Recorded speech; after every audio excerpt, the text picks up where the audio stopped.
Okay. So thank you everyone for coming here today. For those of you who may not be aware, although I think all of you are, we're holding this event in celebration of Constitution Day. Now, in order to get the scheduling right, it took a few extra days beyond September 17th, but today we're going to have a guest speaker deliver a lecture, Mr. Hunter Mullens, who's an attorney in Barber County, is a longtime friend of mine. This was organized by Mr. Richikowski, who was nice enough to encourage his students to come advertise this for the public, and even asked me who I would recommend be our speaker today. And when he asked me, the first person that came to mind was Mr. Mullens. So I'm glad he's here today. Just wanted to give you all maybe a brief background about Constitution Day before we get started. So this Constitution Day is designed to commemorate September 17th, 1787, which is the day that our founding fathers met in Philadelphia and put pen to paper and sent to the Continental Congress a new revised constitution to govern the United States. After the American Revolution, when we had achieved independence and were governed under the Articles of Confederation, there was a fair amount of chaos in the country. Inflation, rebellion, attacks from enemies abroad and domestic. And so, in order to establish a new government, these 55 men met in Philadelphia and worked out the new constitution devised out of that was composed of 7 articles. And in the decades and centuries since then, while people certainly are appreciative of the Constitution, the day itself more or less was forgotten unless you were a law professor or maybe a lawyer or one of those lucky tourists on September 17th at the National Archives. But in 2004, our U.S. Senator Robert C. Byrd put into the annual budget bill a provision that required all educational facilities from kindergarten through college that receive federal funding to organize some type of informational session, event, activity to commemorate the creation of the Constitution. And fortunately, since then, you've seen this with the broader public. We've had the Constitution Day lecture here at the Mother's Day Shrine on many other occasions. I've been fortunate enough to deliver it once myself. And when Rich asked me who we wanted to be the guest speaker, I thought, well, it almost certainly has to be a lawyer, because even though lawyers are usually the whipping boys of the public, even though there are a lot of lawyer jokes I've heard over the years, and I've even told a couple myself, when you really think about it, lawyers are the mechanics that keep our republic running. When you look at words like freedom of speech, due process, the right to a fair trial, if you ask any American, most of them are going to say, yeah, I'm in support of that.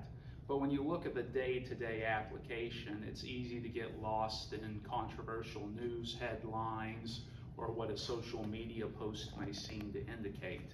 It's lawyers that really understand the day-to-day application of the Constitution and defend your rights as American citizens.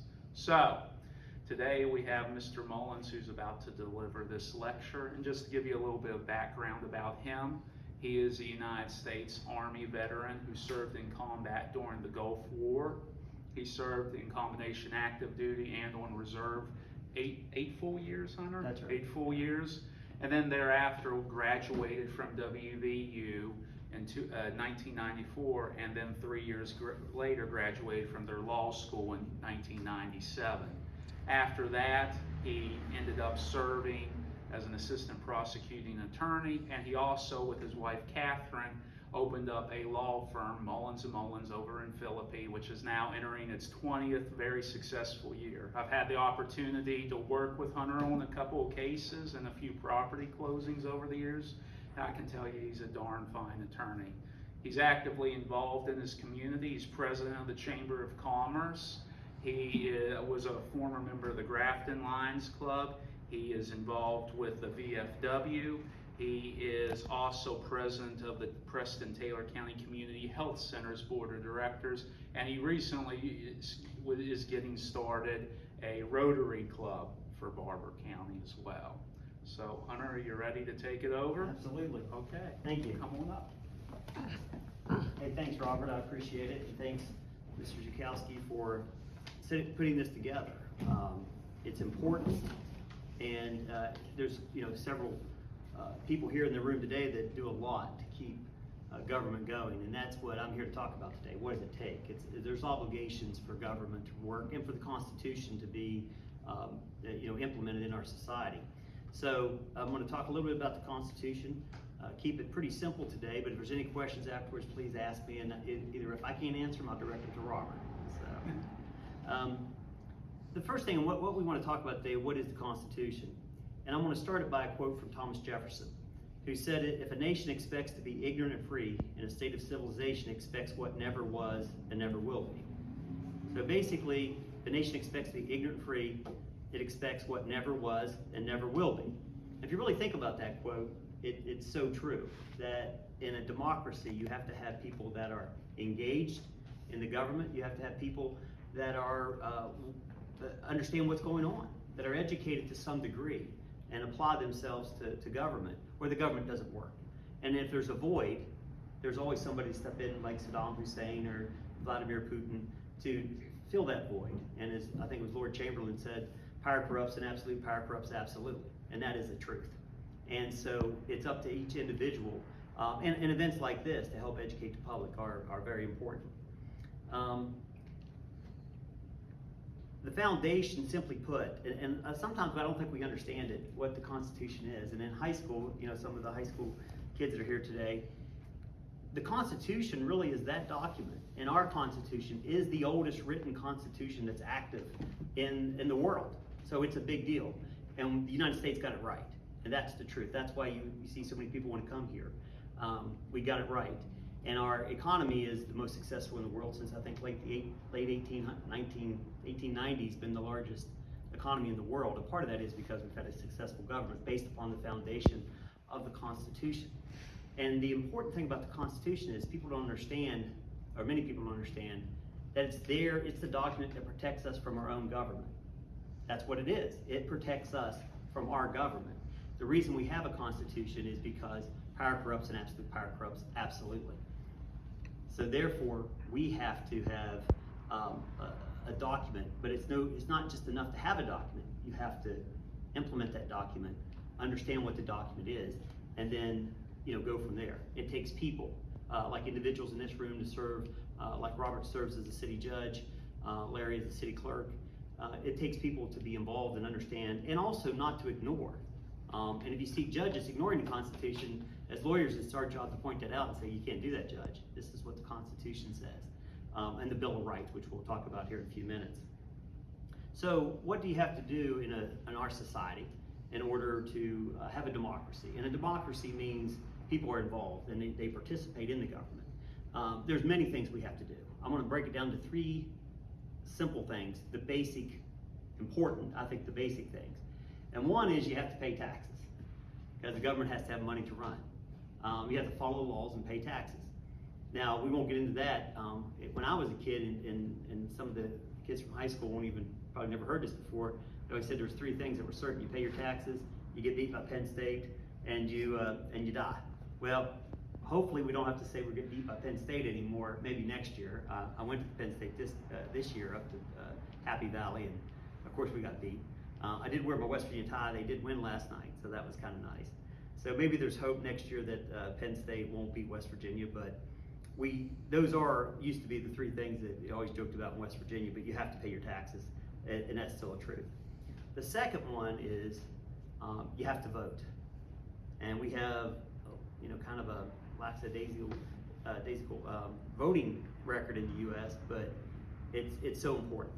And, the guys here, they're from high school, register to vote, you have to vote, you have to participate, but not just vote, you have to be aware and educate yourself of the candidates, their values, what they believe. You have to be involved. And so voting is so important. And it's part of the social contract, really. To have a democracy, as Abraham Lincoln said, in Gettysburg, just north of here, just up the road, what is the U.S.? In 1863, Abraham Lincoln said it's a government for the people, by the, government of the people, for the people, by the people. Well, if the people don't participate, you don't have a government. And then there'll be that void and there'll be somebody take power. And the third thing, which is really concerning to me because I see it all the time, and I had just recently moved a case from Barber County and changed venue to Taylor, and I think they sent out 200, Vonda Brenneman, the clerk, told me they sent out 200 and some jury questionnaires. They ended up with about 85 or 90 jurors, which is really a concern, because without a jury system, democracy doesn't work. Two of our Bill of Rights, which are the first 10 amendments to the Constitution, talk about juries, and I'll talk about that here in a minute. But you have to have a jury because that's the check on government. And I think it was John Adams that said, representative government and trial by jury are the heart and lungs of liberty. Without them, we have no other fortification against being ridden like horses, fleeced like sheep, worked like cattle, and fed and clothed like swine and hounds. That's John Adams. That seems pretty harsh, but it's true. The jury is the check on the government, just like the Constitution is the document that makes sure we have jury trials for civil and criminal matters. Also, and a lot of people don't realize this, jury nullification. In the U.S., as a general principle, a jury can nullify.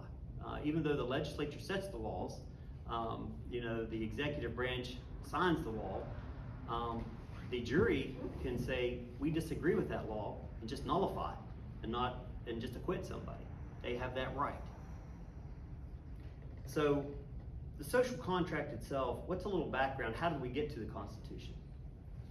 And so this will be kind of a little bit of an overview of our Western history, if you will, because it just didn't start in the United States. It started in the Western Hemisphere, at least our democracy. You could argue back to Greece, maybe, coming forward as a democracy. And basically the foundation started, most people start at the Battle of Hastings in 1066. And this would what lead to our Constitution, is how I want to take it. So the 1066 was when the Norman French army invaded England and defeated the English, and that became the basis of our law.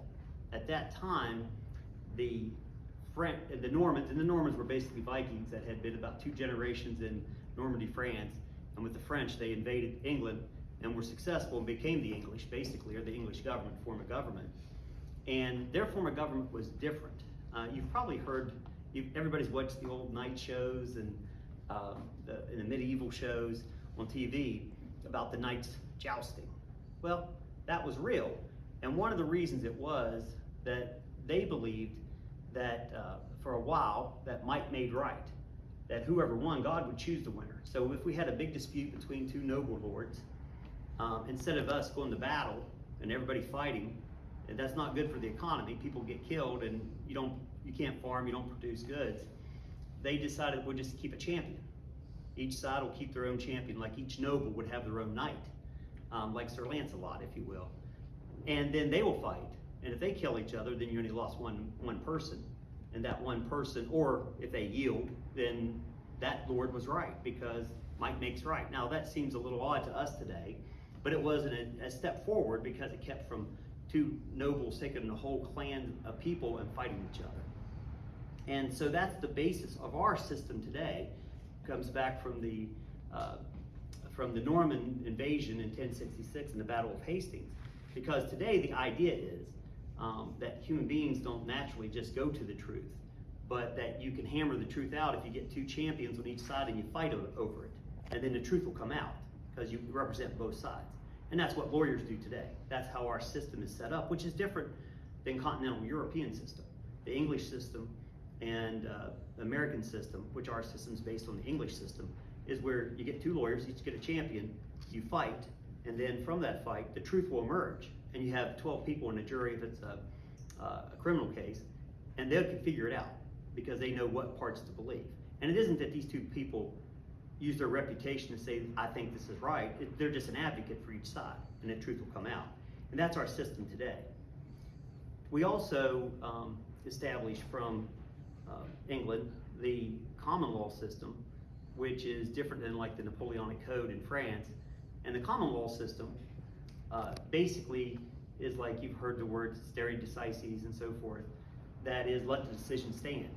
And the idea there was that once we establish these fights and the law comes forth and the truth comes forth and we record it, we're going to follow precedence. And this precedence is what we're going to base our law on. In addition to statutes and so forth, we're going to interpret what the king says, or today the legislature says, but now we have decisions. It's called the common law.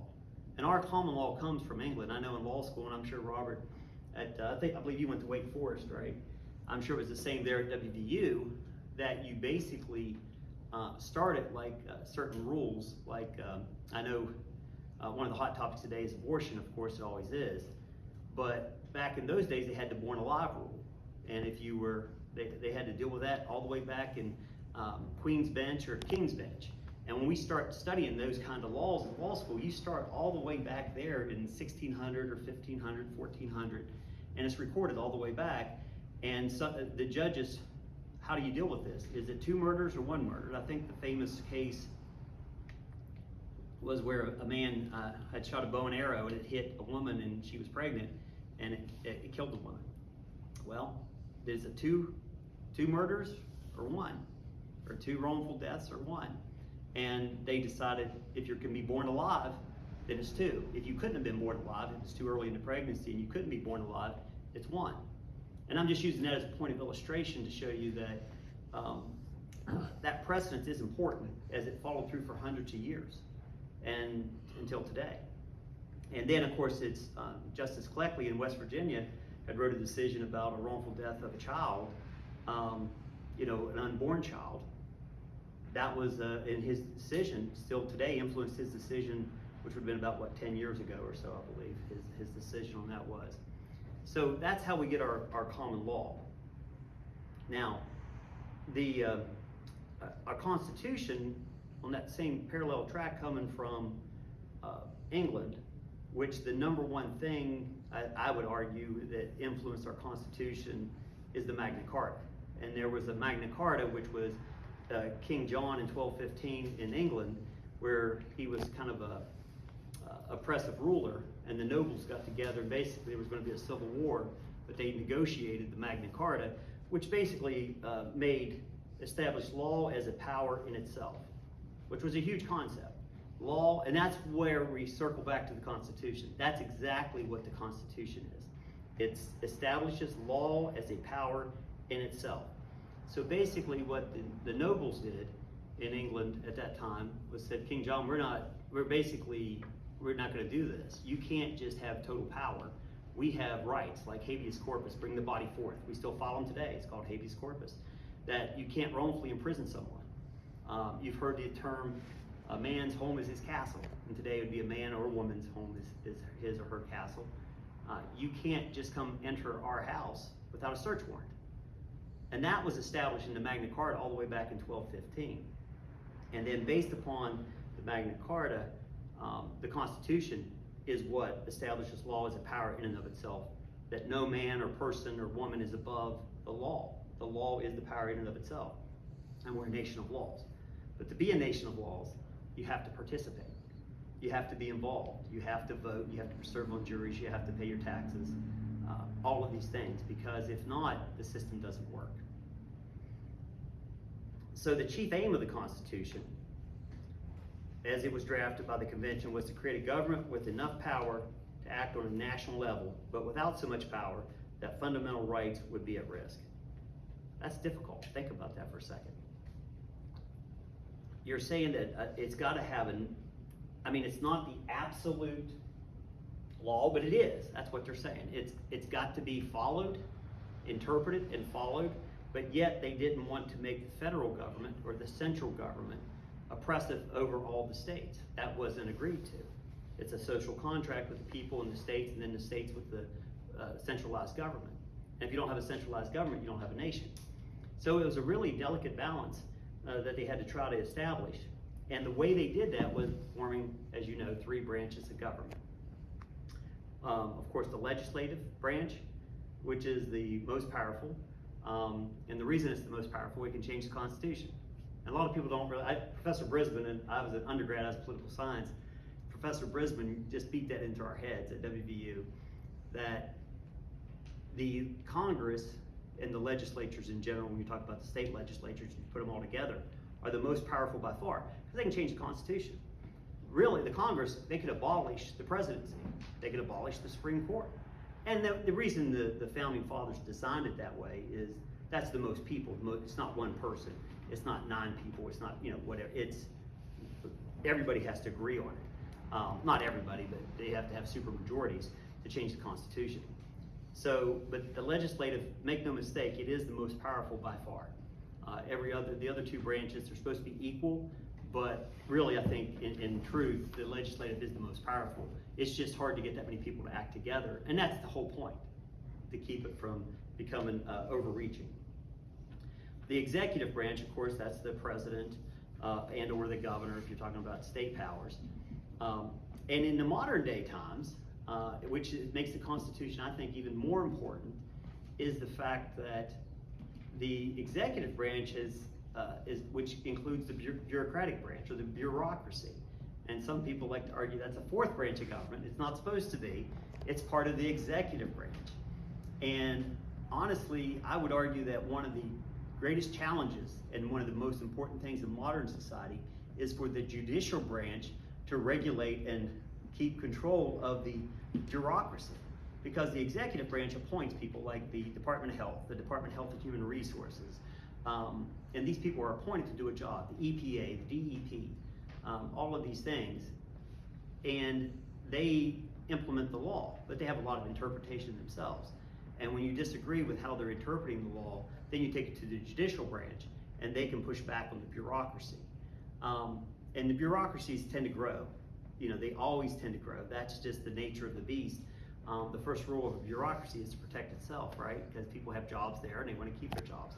And but don't get me wrong, it's absolutely necessary. You have to have the bureaucracy. No government has ever survived without a bureaucracy, because you have to run the government. You have to have government has to implement services, and even the military is a bureaucracy, has a huge bureaucracy, because it has to be able to work, and you have to have somebody run that, and that's the bureaucracy.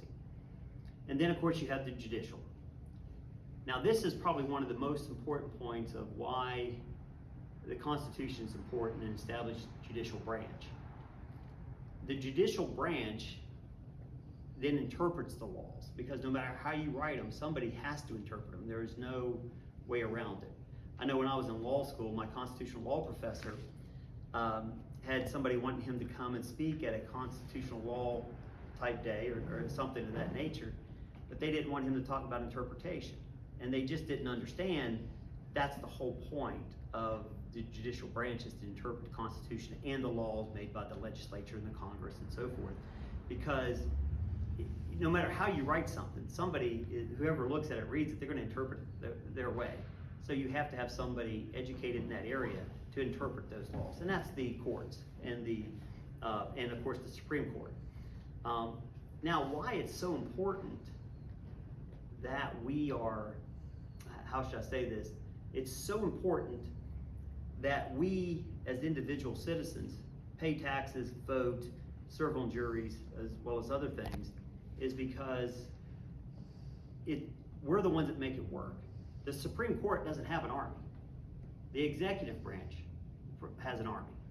Who enforces the law? If you have the Supreme Court rules and the executive branch just ignores it, or the Congress just ignores it, well then the whole system goes into turmoil. It takes people that are educated to be the executive leader or in the Congress that follow what they appoint the Supreme Court justice, for example. I'm just using the federal system with the U.S. Supreme Court, but then they follow that law that the Supreme Court comes up with, because they have no way to enforce it other than saying this is law. And we have to have faith in that, and that's why we abide by it. And then we also have to have faith that it was done fairly and accurately, and that people are doing it not with nefarious reasons, but the justices are ruling based on their training and truly their belief in following the Constitution.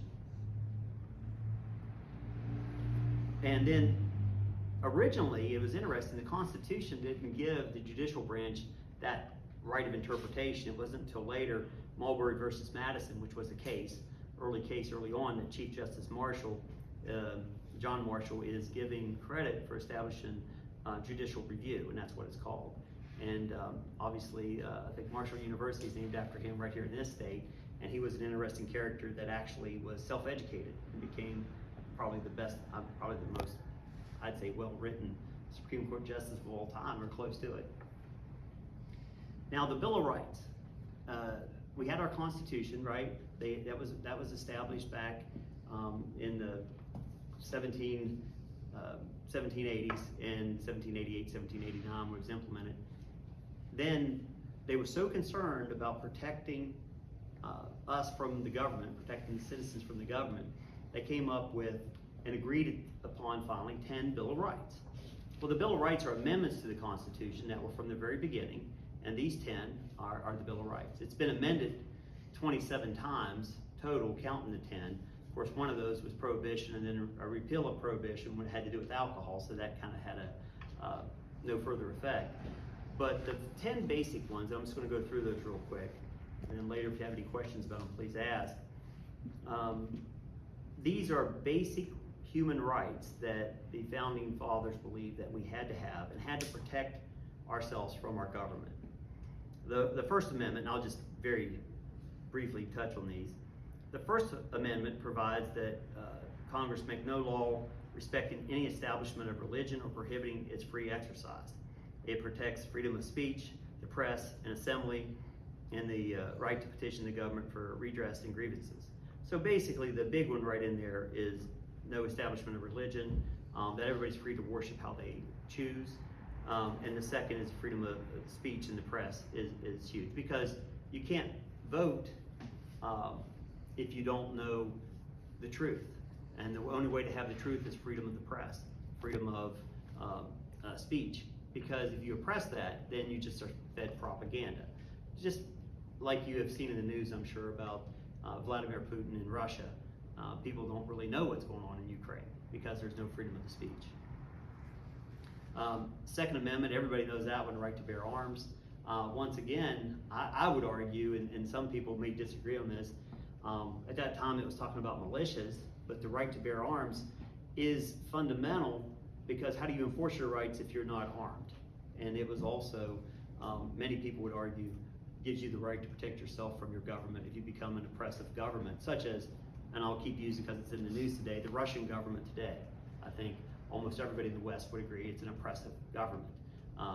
And how do you protect yourself from that if you don't have firearms in a society? How do you stand up to that? And the truth is you don't. Third Amendment, quartering troops in private homes, which was a big deal back during the Constitution time. Fourth, against unreasonable search and seizure. I'm sure when you were a magistrate, Robert, you dealt with that quite a bit. So basically you have to have a search warrant. When I mentioned earlier, a man's home is his castle is what they said back at the Magna Carta. Well, that's the same thing today. You can't go into my house or your house. The police can't unless they get a search warrant. They just can't go in there and say, I suspect something. You have that process. You have to go to a magistrate. And then the magistrate decides if it's probable cause or not to have a search warrant. The Fifth Amendment provides that, has a lot about criminal prosecution. Due process is the main thing, that you have to have a fair trial, a fair system. You can't be double jeopardy. You can't be tried twice for the same activity, same set of facts. You have a right to remain silent. You don't have to testify against yourself. They can't compel you to do that. Also, there's some things in there about eminent domain, ensuring the private property is not seized for public use without just compensation. The king can't just take your property. The U.S. government with the state of West Virginia just can't take your property. And I've been involved in those cases. They have to pay you for it. It might have a public need that justifies the city putting a water line through and getting a right-of-way across your property, but they have to pay you for it. They can't just take it for the public good.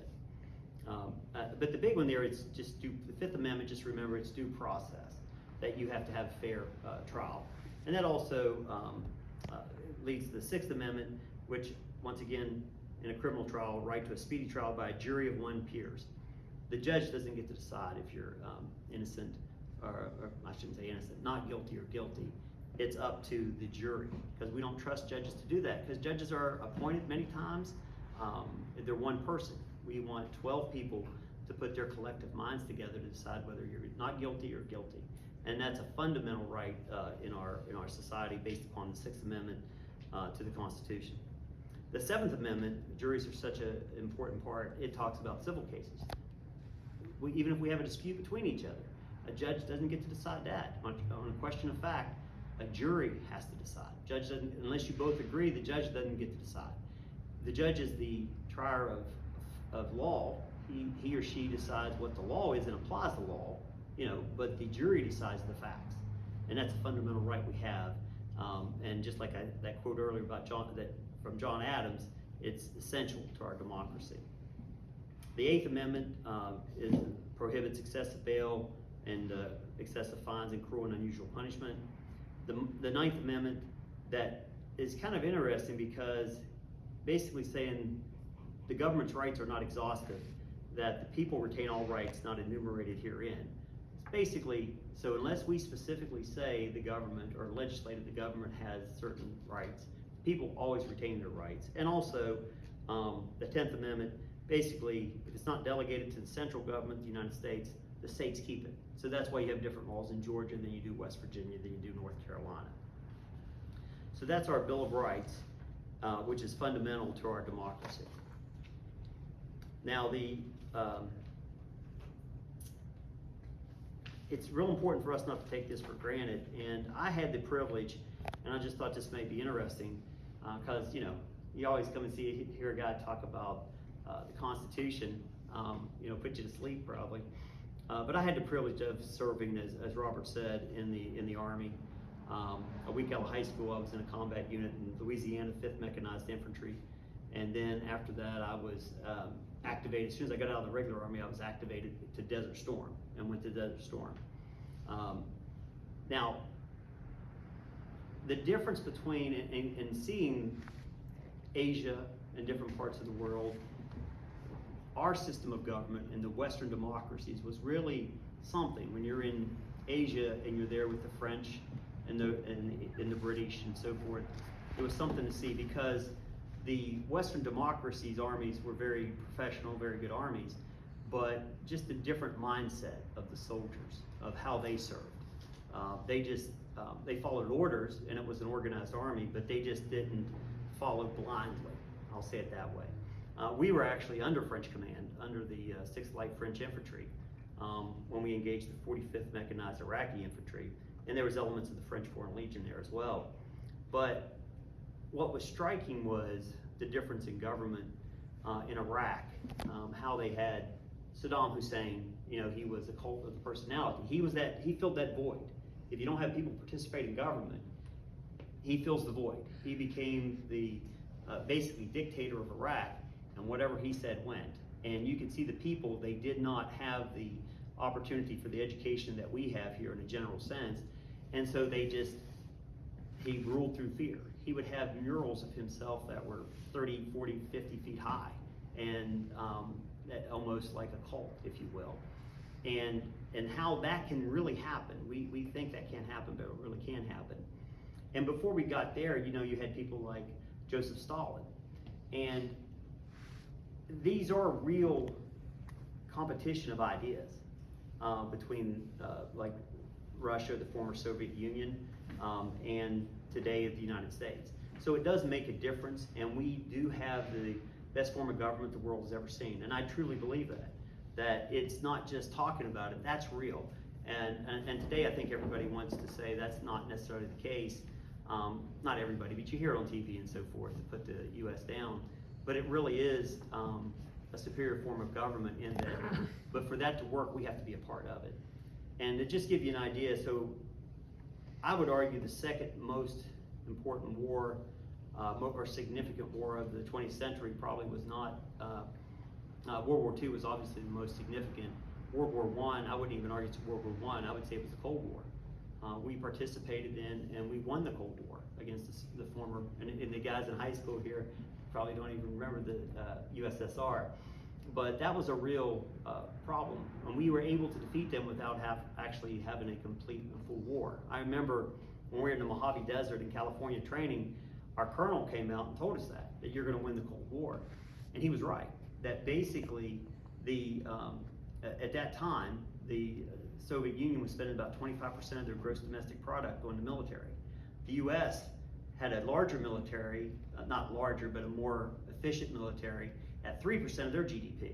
It's simple economics. And the Soviet Union collapsed. That's what made the Soviet Union collapse when Reagan was president. It collapsed, and that's how we won the war, which is really amazing. It's probably, when you get 300 or 400 years from now, you're looking back, that's probably the greatest accomplishment of the United States after World War II, is the defeat of that communist Soviet Union without even shots being fired directly at each other. A lot of indirect shots, but not directly at each other. And then also, and then in Iraq, that's a smaller war, of course, but it was still a war of ideas. The main reason we went to war in Iraq is it wasn't for oil, even though oil is an economic boom. It's like President Bush said at that time, it was because once you destabilize the world and let one country overrun another, then none of the democracies are protected either. Then any dictator can run into any other country. And so they had to draw the line there. And that brings us back to the Constitution that we do not want to take for granted, that the democracy and the Constitution only survive if people participate in the process. You have to pay your taxes, you have to vote and participate in government and be aware of what's going on. And here today, I would commend a lot of you in here today running for office, or holding some offices as city judge, city clerk, because that makes all the difference. That anybody can run for office and be a part of the government and make sure it works. But I would encourage you to just go back and read parts of the Constitution, or read the Constitution, and particularly read the Bill of Rights. The 10 Bill of Rights. That's the fundamental basis of what we do day to day in the court systems, is the 10 fundamental Bill of Rights. And I would add another one to those, other than pay your taxes, vote, and serve on juries, but also serve in the armed forces if you're called upon to do so. Now, there's different times when not everybody has to serve, but when it's necessary, the government doesn't last, and our democracy won't last, because there will always be somebody there to fill that void. The Constitution is a living document. It's amended from time to time, and it is the basis of our civilization here in the United States. It is the fundamental, where we go back to the oldest written Constitution in the world, which is amazing. And it took a lot of sacrifice to keep that Constitution. And any dictator in the world, or strong government, or I say one party government, they hate that, because they lose control. The people have control. Government of the people, for the people, by the people, as Abraham Lincoln said. He was talking about it not perishing from earth. That's what it took. It took sacrifice. And we have to do our part today, and that's be involved. And once again, it does make a difference. We have to embrace our role as part of a democracy. It takes all of us to make it work. It is vital that we participate. Now, I'll take some questions, and also I have a few things up here for some of the high school kids want to see, some of the hats, if you will, from different places in the world, as far as what I was talking about here. So it is important to know that at today's date, as I end here, that we, it could have been that literally this is a Soviet Union hat. It really could have been that this Soviet Union hat, it could have come to World War III. It never did. And our Constitution is the basis for what we do. And this was my father's hat as an American soldier, and he fought against the Cold War on this, and I did as well. We don't want this. And if you want to continue to be a free republic, you have to participate. I'll take any questions.